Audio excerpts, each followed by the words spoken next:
अस्सलाम वालेकुम, नमस्ते, सत श्री अकाल, आदाब। कैसे आप सब? उम्मीद है खैरियत से होगे। सोचा आप लोगों को बता दूं इंडिया से कुवैत मेरी जर्नी कैसी थी। मैं इंडिया से कुवैत कब आया, कैसे आया, मुझे वीज़ा कौन दिया था। मैं इंडिया से कुवैत आया था 2018 में। एक दोस्त के ज़रिए ही आया था मैं, एक दोस्त ने वीज़ा दिया था। तो 2018 में मैं इंडिया से कुवैत आया था। तो अभी चल रहा है 2022, मतलब 4 साल तो मुझे हो चुके हैं अभी कुवैत में।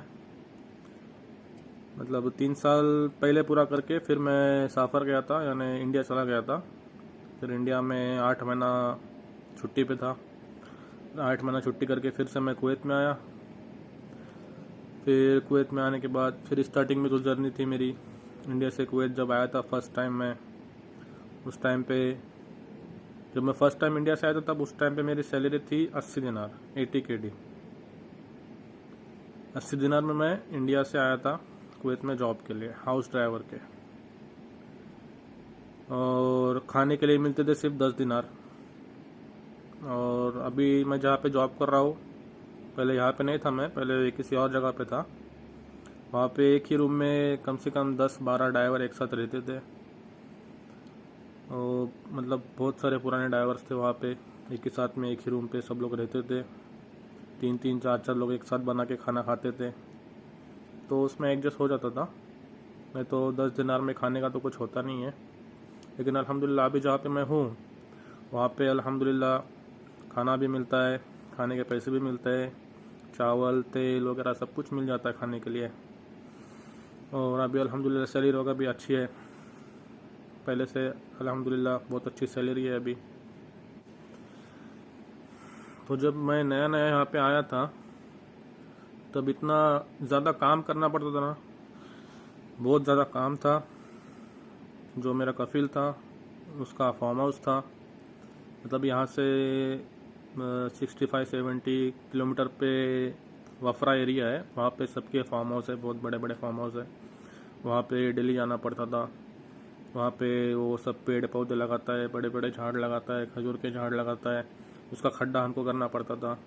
हमको वहाँ पे बड़े बड़े खड्डे करना पड़ते थे। ये सब काम जब नया नया ड्राइवर आता है तो उससे करवाते हैं। जब कोई नया ड्राइवर कुवैत में आता है, कहीं भी गल्फ़ कंट्री में आता है, तो उससे बहुत सारा काम करवाते हैं। अगर आपकी फैमिली अच्छी मिल गई, आपको कफिल अच्छा मिल गया, तो फिर कोई टेंशन नहीं रहता, फिर कोई ज़्यादा काम नहीं रहता है। क्योंकि उनको भी समझ में आता है कि भाई ये भी इंसान है, जैसे हम इंसान है वैसे ये भी इंसान है, उनको समझ में आता है।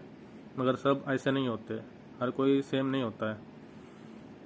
तो जब मैं भी नया नया जब कुवैत में आया था तब बहुत ज़्यादा काम करना पड़ता था। फिर बाद में आहिस्ता आहिस्ता फिर थोड़ा काम कम हो गया, मतलब जब फिर मैं अरबी ज़बान बोलना सीख गया। फिर जब आप अरबी ज़बान बोलना सीख जाते हो, फिर आप उनको जवाब देना सीख जाते हो, फिर वो आपसे ज़्यादा काम नहीं लेते। फिर जब आप उनको जवाब दोगे तो फिर वो आपसे ज़्यादा सवाल जवाब नहीं करते। तो यही वजह होती है कि फिर आपका काम कम हो जाता है। फिर आपका काम कम होता है तो फिर जब मेरा काम कम हो गया फिर थोड़ा रिलैक्स होने लगा। फिर मैं थोड़ा फिर कैसे भी करके 3 साल में यहाँ स्टार्टिंग में निकाल चुका हूँ। 3 साल स्टार्टिंग में निकालने के बाद फिर मैं इंडिया गया, फिर इंडिया से जाके वापस आया। फिर मैं अभी दूसरी जगह पे आया हूँ, मतलब जो पहले जो मेरा कफिल था उसके भाई के पास से आया हूँ, लेकिन दोनों में बहुत फ़र्क है। तो कहते हैं ना कि हाथ की 5 उंगलियाँ सेम नहीं होती है, तो ऐसे ही हर कोई सेम नहीं होता है। जो मेरा अभी जो कफिल है और जो पहले जो कफिल था, दोनों सगे भाई है, लेकिन दोनों में बहुत फ़र्क है। तो अभी तो अल्हम्दुलिल्लाह अच्छा खासा चल रहा है। और जो नए नए ड्राइवर्स आते हैं गल्फ़ कंट्री में, बहुत सारी गलतियां करते आते हैं। आपको अगली वीडियो में मैं बताऊंगा कि आपको, अगर आप नए हो तो अगर आपको गल्फ़ कंट्री में आना है हाउस ड्राइवर की जॉब में, तो आपको कैसे आना है, आपको मैं अगली वीडियो में बताऊंगा। अगर आप किसी भी गल्फ़ कंट्री से रिटर्न हो, अगर आपको अरबी ज़बान आती है तो फिर आपको कोई प्रॉब्लम नहीं है, आप किसी भी कंट्री में जा सकते हो। लेकिन अगर आप फ्रेशर हो और फिर भी अगर आप आना चाहते हो, तो फिर मैं तो ये कहूँगा कि आप हाउस ड्राइवर में बिल्कुल भी ना आए। और इसकी पूरी जानकारी मैं आपको अगले वीडियो में दूंगा कि आपको, अगर आप फ्रेशर हो तो आपको हाउस ड्राइवर में क्यों नहीं आना चाहिए।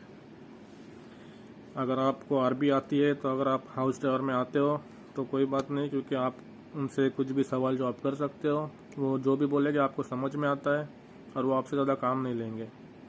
इसलिए अगर कोई भी गल्फ़ कंट्री रिटर्न ड्राइवर होता है और किसी भी गल्फ़ कंट्री में जाता है वापस, तो उसको ज़्यादा कोई प्रॉब्लम नहीं होती है।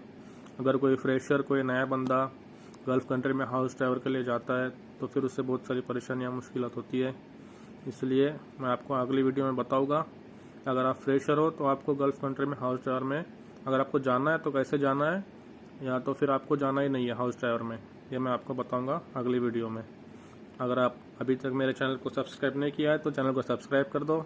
अगर आप मेरे चैनल पर नए हैं तो चैनल को कर दो सब्सक्राइब, वीडियो को कर दो लाइक, कमेंट। आप वीडियो में कमेंट करके बताएं आपको वीडियो कैसी लगी। मैं आपको अगली वीडियो में बताऊँगा कि अगर आपको आना है गल्फ़ कंट्री में हाउस ड्राइवर में, फ्रेशर हो आप, तो आपको कैसे आना है। तो फिर मिलते हैं अगली वीडियो में।